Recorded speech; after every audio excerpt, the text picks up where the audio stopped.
You know what Lou Holtz used to say when we coached at Minnesota? He said, Minnesota people have blonde hair and blue ears. I never heard that one before. That's one of the reasons why we like having Vinny Cerrato on. He's a good storyteller.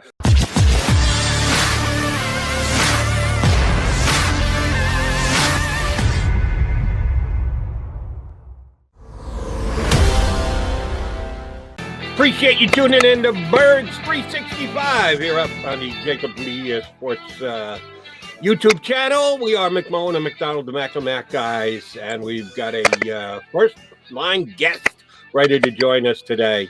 Oh, I see that smiling face. He's figuring out where the middle of the camera is.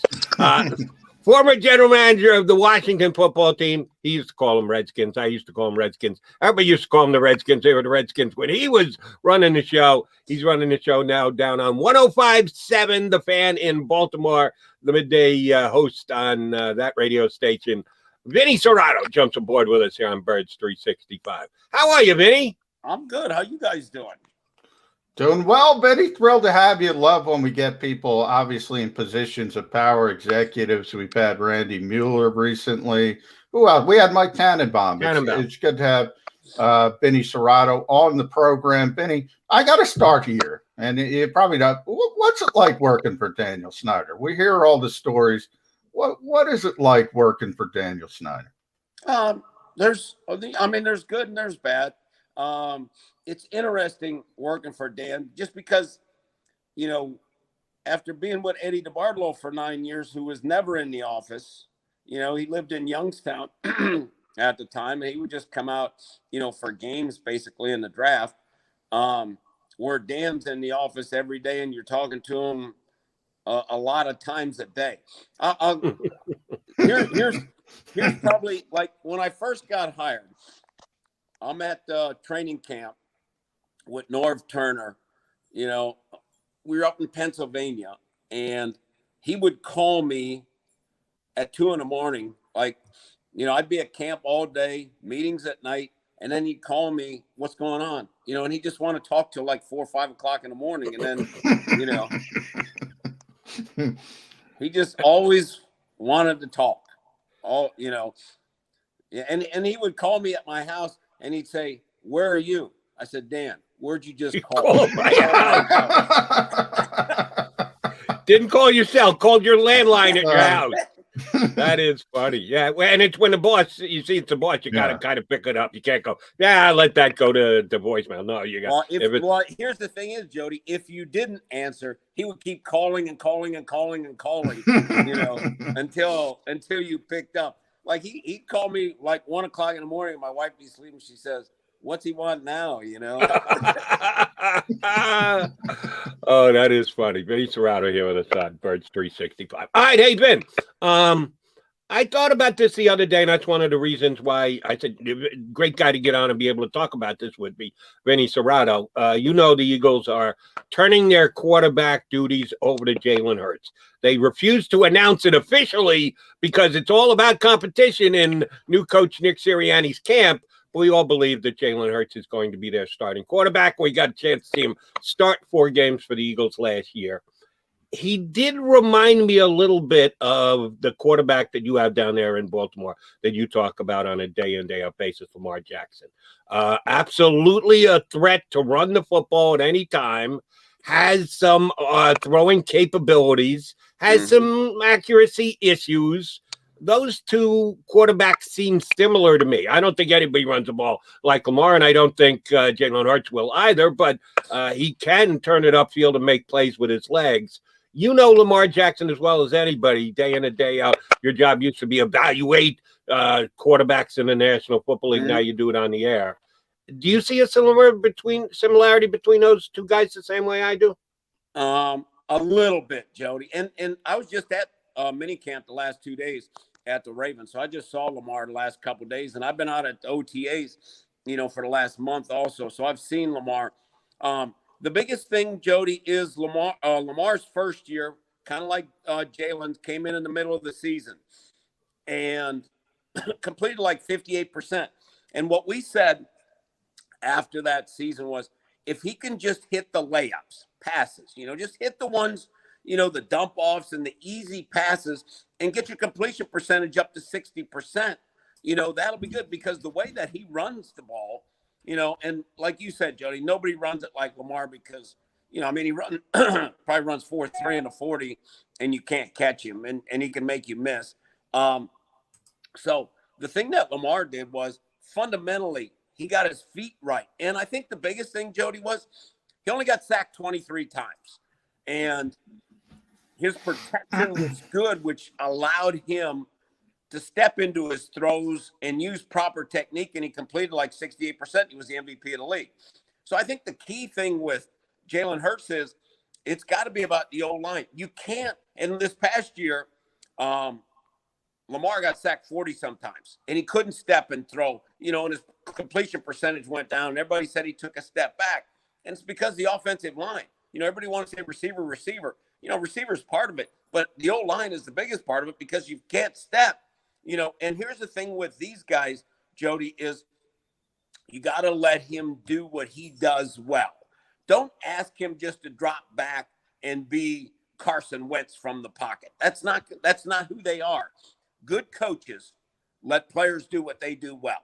So let him do what he does well. Find out what he does well. Find out where he's comfortable. Find out, the things that he's comfortable throwing, and let him do that. And he'll be more successful. And that's what they did with Lamar. And that's why Lamar became the MVP of the league. Yeah, Benny, Jalen was at 52%. So obviously that's not good enough. Very small sample size. But when you're talking about completion percentage, where probably 65 is average, right, you do need to get that way up.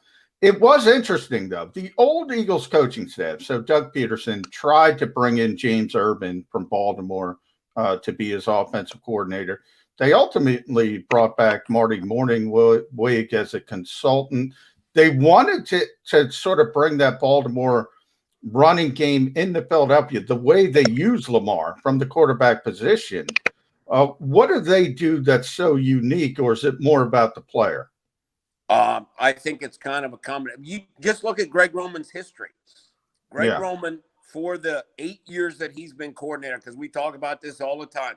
When he went to San Fran, all of a sudden, year one, they're outstanding in the run game. Year two, they're good in the run game, and the passing game, they're always last, and it continues to go down every year. Then he goes to Buffalo, first year really good, then it goes down, he gets fired.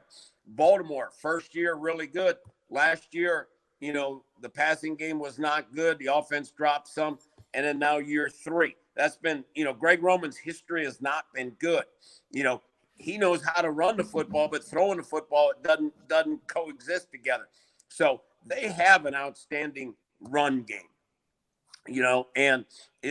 and Greg Roman installed the whole run game, and they're a physical run team, but their passing game is very, very basic. And I think that's the biggest problem is people catch up to his run game, and then they can't adapt, and that's what happened.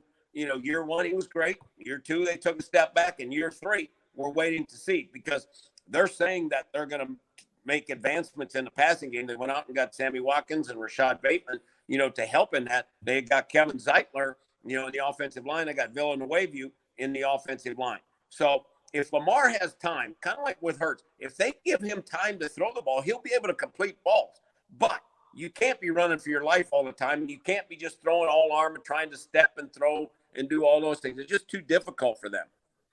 And that's one of the reasons why I think some people have optimism about Hurts this year, because they believe that the Eagles' offensive line is going to be not only superior from last year, where they had as many injuries as they did, their right-hand side of the line pretty much wiped out for the entire season, but superior across the National Football League, that when they're healthy, their offensive line is one of the best. The only thing we don't know here, Vinny, is how much will they lean on the run to balance it and make it easier for Jalen Hurts as a quarterback, because you might not know it as well as we know it here in Philadelphia. Their owner likes to throw the ball. We actually about Daniel Snyder, Jeff Lurie this offseason has come into question, because with the firing of Doug Peterson, we found out that he's kind of a hands-on owner. which if you're going to have the owner dictating how much you're going to throw the football, that can be a little bit dangerous for you. The owner in Baltimore, he lets their football guys do what their football guys do. Yeah, totally. Totally. I mean, Steve Bisciotti, he was there the last 2 days at minicamp. That's the first time I've seen him the whole time. But I think, I mean, he's in contact with them. But when that's the biggest thing is, and that's the difference between Eddie DeBartolo and Dan, was Eddie hired you to do a job and everybody was allowed to do their job. Now, in Washington, it wasn't quite that way. I'll tell you one draft story. We're in the draft, and we're picking in the second round. We had 3 picks in the second. So we're getting ready for the 3rd pick in the second round. And they were early picks. And Dan says, what are you going to do? I said, I'm going to take Jamal Charles. He said, why? He says, you got Clinton Portis. I said, Dan, Jamal Charles, I said, if a DB steps wrong, it's a touchdown. I said, we don't have that kind of speed. He said, well, think about it. So about 5-10 minutes later, he says, what are you going to do? I said, I'm going to take Jamal Charles. So then we get on the clock. He says, what are you going to do? And I said, I'm going to take Jamal Charles. He said, no, you're not. You're taking Malcolm Kelly, wide receiver. Don't. Yeah, well, by the way, Benny, Jeffrey Lurie's in the Eagles complex every day. I'm sure Howie Roseman's getting some phone calls at 2 a.m. So he's more that type as well. But I want to go back to Lamar real quick because I want to ask you this question. I don't know. You're on the radio, so I don't know how much NBA you're paying attention to. But the city of Philadelphia is in mourning after one of the great collapses. They have these players who seem to be great regular season players, but they're not built for the playoffs. I look at Lamar Jackson, and he finally got over the hump in the game against Tennessee, but they weren't great offensively. And then they lose, and I think it was the least amount of points ever scored under Harbaugh. Is he just not built for the playoffs, or has it just been the nature of what's going on there? Well, you know what? Let's go back to the first year when they lost to Tennessee at home. They had over 500 yards of offense, and they took the ball to first series right down the field. And Lamar threw a pick, on the +20. And then Tennessee took the ball down and scored, went 80 yards. Then the Ravens drive the ball down, and on 4th down, they don't make it. And then Tennessee takes it 80 yards and scores. So to me it was, and Lamar ran up and down the field that day. I think the biggest thing is when the playoffs come, it seems like Lamar tries to do too much, because before in that first year, they never missed a 4th down. And in this one, he was making crazy decisions and, he wasn't himself.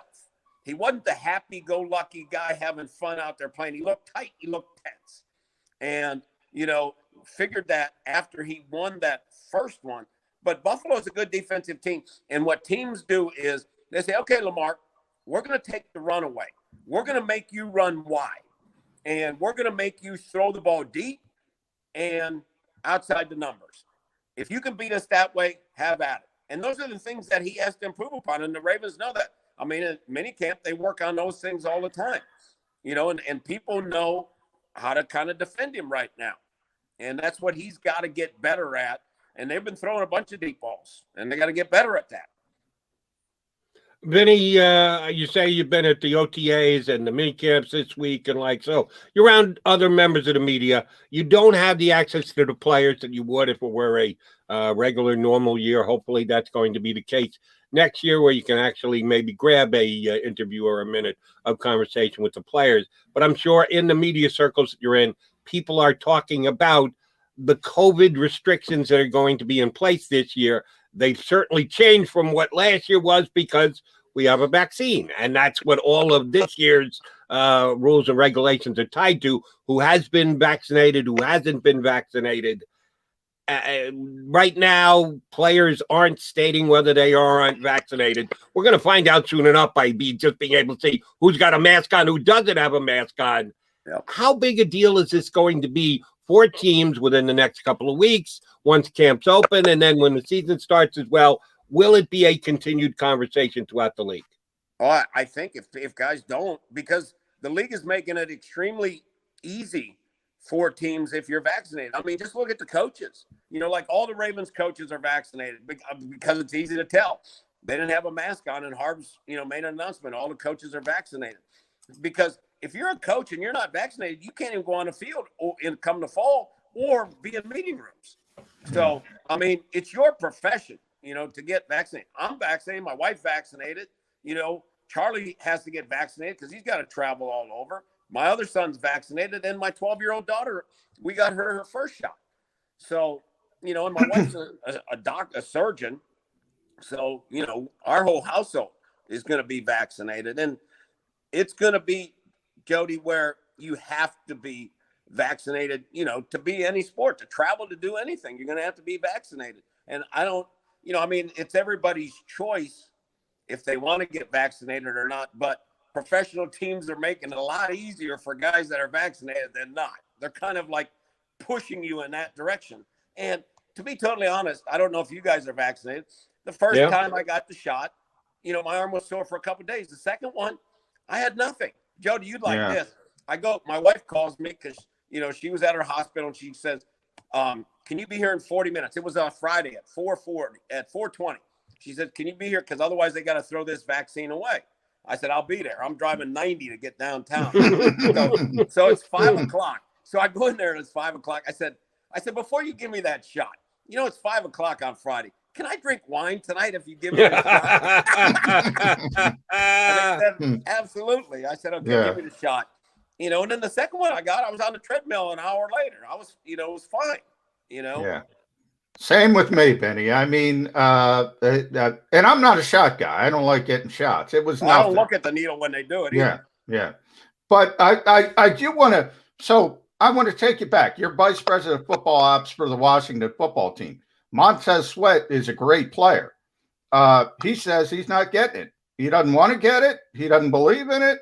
How do you handle that situation? Well, the thing that you just got to explain to him is, and I think Ron's had some experts come in and talk to the team and stuff, but, I think the easiest thing is, all right, if you're not vaccinated, here's the rules that you have to go by. And if you're vaccinated, here's the rules that you got to go by, and it might be peer pressure from his teammates, because, if he's not being able to go into meetings and do those kind of things, his teammates may say, hey, man, come on, we're all in this together. We'll go with you to get the shot. We'll do, those kind of things. Shots are on us at the bar after you get your shot in your arm. Could be something along those lines. All right, Vin, I want to ask you some on-field football questions. First about the division that you used to be part of, the NFC East, and then we'll get to your squad, Baltimore, over there in the AFC. I used to call it the NFC least all last year. And yes, the Washington football team kind of backed into a divisional championship below 500, but they won. And coming into this year, I think all of them had okay off seasons. Probably the Eagles, the least of the group, just because of the whole Carson Wentz thing, that they didn't have cap flexibility. How improved, if you think at all, is the NFC East going to be this season? Well, I think Dallas would be better because the quarterback's healthy, and the Eagles would be better if Hurst is better, bottom line. I mean, because it's all about the quarterback, and the same thing with the Washington football team. If they get good quarterback play, they have a good defense. If they don't get good quarterback play, they got to win 10-9 games, which doesn't happen much in the NFL these days. So I think it's, and the same with the Giants. What is Jones? To me, this division's all about, the quarterbacks. That's what it's going to be about. And that's what most divisions are about. I mean, you look at AFC North, what does Big Ben have left? What can Burrows add to them? Can Baker Mayfield continue to do what he did last year? And can Lamar get better from where he was last year? The Eagles also have a new head coach, obviously, Benny. And Dick Sirianni's got some interesting reactions because of his exuberance, to be honest. He's a really energetic guy. He's not the best in a press conference yet. He's still feeling his way. When you talked about head coaches, when you went through that process over your career in the NFL, what's the first couple things you look for in a head coach? And generally I always hear that cliche, if you're hiring a scheme, you're doing it wrong. So what do you look for in a head coach? To me, the biggest thing is, does he have presence? When he's in front of people and stuff, does he have presence? When he walks into a room, like when Joe Gibbs walked into a room, people know, he just commanded respect. Does the guy command the room? And then the other thing is, see, I think John Harbaugh does a fabulous job with the media, because what the coach has to realize is when he's talking to the media, he's really talking to his team, because they all listen, on those Monday press. And I tried to get that through to Jim Zorn, and he never got it, and that's why I had to do a radio show when I was at the Redskins, so I could get the word out and not Zorn get the word out. Because what Jim would do was he would call out players. And on those Monday press conferences, players' girlfriends, players' wives, players are listening. So you're talking to them. That's the big thing is you're delivering your message to your team, their wives, their girlfriends, and if you call somebody out, then they're calling their friends and the wife, and they're pissed off, and you just disrupt your locker room. And I think that's the thing that John Harbaugh does a phenomenal job at. He understands that. And then Sirianni's got to learn that. You got to learn how to use the media and who your message is being delivered to. That's the biggest thing. I mean, the best coach, look, the best coaches are the ones, that know how to manipulate, talk to the media, get their message out to their players. Vinny, we talk a lot on this show about Howie Roseman, the general manager of the Eagles, as you would well imagine, and Howie has his loyal backers and his detractors, and that's the way it is with most sports figures. But here in town, Howie seems to be on the griddle more than anybody else. This offseason, Carson Wentz kind of forced their hand, that they had to change their quarterback stance and they had to trade him and take a massive dead cap hit. So Howie's hands were somewhat tied behind his back. You just told us about how you would hope that a coach would handle himself when he does speak to the media. Mm-hmm. From a general manager standpoint, can Howie Roseman get his message across that says, listen, this year we might not be as good? The owner came out and said when they fired Doug Peterson, this is a transition year. It's going to kind of be on Howie to keep the natives from becoming unrestless. That, yeah, we're kind of up against it this year with the move we had to make with our quarterback. Is that a winning battle? Should a GM even try that? Howie only makes himself available from time to time. But what he does, should he try and explain why the Eagles have done what they've done or not done this offseason? See, I don't think that's a bad thing at all. I think being transparent is a good thing. What your plan was. And you can get your message out. I mean, Jody, look at the Orioles. Their guys come on like after every 10-game losing streak. They come on and say, hey, listen, we understand, but it's a rebuild. Just be patient. They just had a press conference yesterday. Same thing, So I think the thing with, if you're up front right away, because if you come out and say we're going to the Super Bowl and all that, then, I know how it is in Philly. You raise those expectations. Where are the expectations? I think that's a big. I mean, you always want to win, and if you've got a quarterback, you got a chance to win, and you never know. I mean, who would have thought Pittsburgh was going to be 11-0 last year? When they started out, so you always got a chance at the beginning. But I think when you look at the preseason magazines and Vegas and all those people, when they put the odds out on number of wins, people know what kind of talent you got on the team. And, the thing that I used to do was, you kind of have in my office, I would put like a depth chart of the division and where we were at, like at each position. And if we were third and fourth in a lot, we're not going to be very good in the division. We got to be ones and twos. So in the in-house, where you're going to be. And Howie's been around long enough where if he needs to get the word out, not by him, but to, go talk to whoever's on the radio or what, hey, can you do me a favor? And, this is kind of you bring a couple guys in that you trust, and then they deliver the message, so they've always got your back. All right, Benny, last one from me. Can't let you leave without asking you about the complicated fella in Green Bay. Aaron Rodgers, you talk about messaging. To throw that phrase out there, complicated fella, it was probably overblown. But nonetheless, the Packers and the relationship is fractured. Where do you think it's going? I mean, Rodgers' reputation is there. He's a stubborn guy, but he doesn't have a lot of leverage. How do you think that plays out? Well, I think the biggest thing is they screwed up initially. When you've got a guy like him, like when we had Steve Young in San Fran, Harmon policy, he would always ask Steve, hey, Steve, we're going to do this. What do you think? You always kind of involve the guy.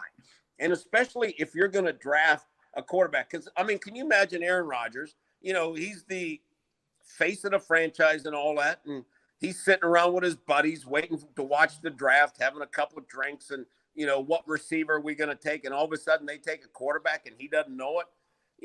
Most guys are going to get pissed, and Favre was pissed when they took Aaron Rodgers, yeah. So Carson was pissed when the Eagles took Jalen Hurts in the second round. Yeah, he was pissed.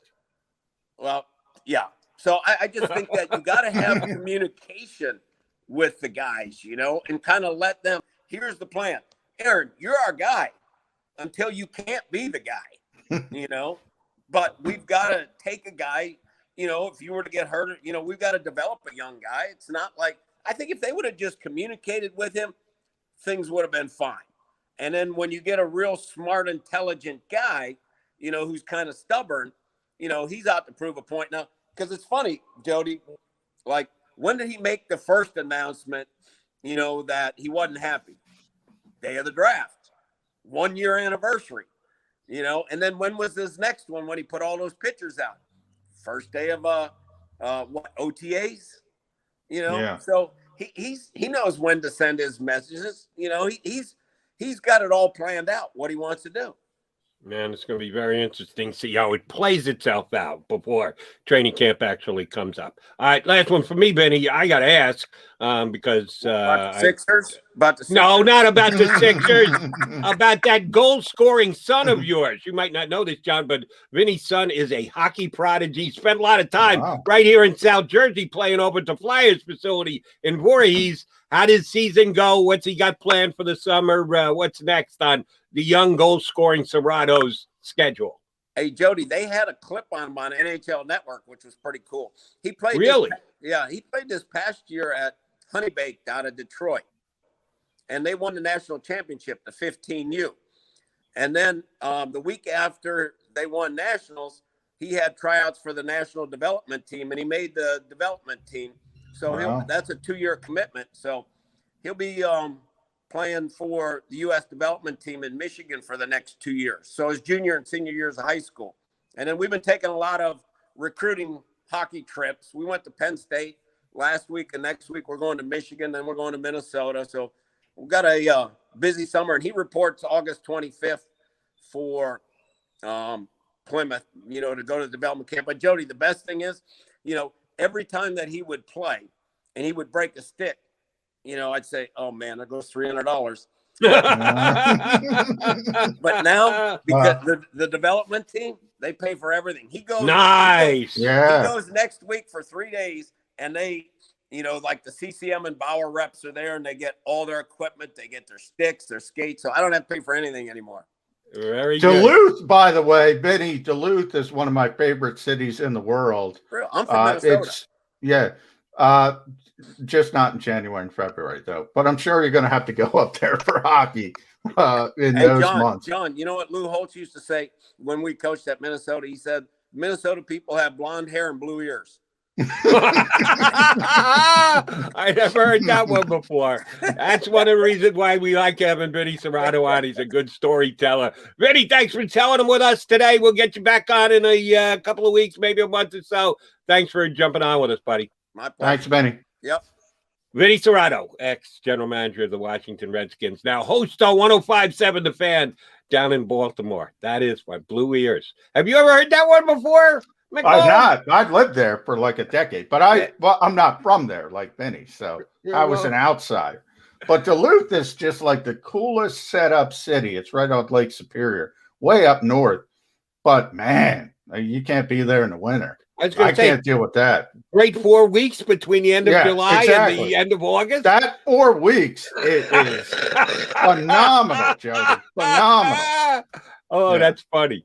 Thanks to Vinny Cerrato for hopping on with us. All right, we'll take a timeout, come back, get back to talking to the birds. Unfortunately, for those of you who don't like it, I'm sorry, but COVID protocols for the upcoming season is a big topic of conversation. We still got more than an hour to go here on this Thursday edition of Birds 365.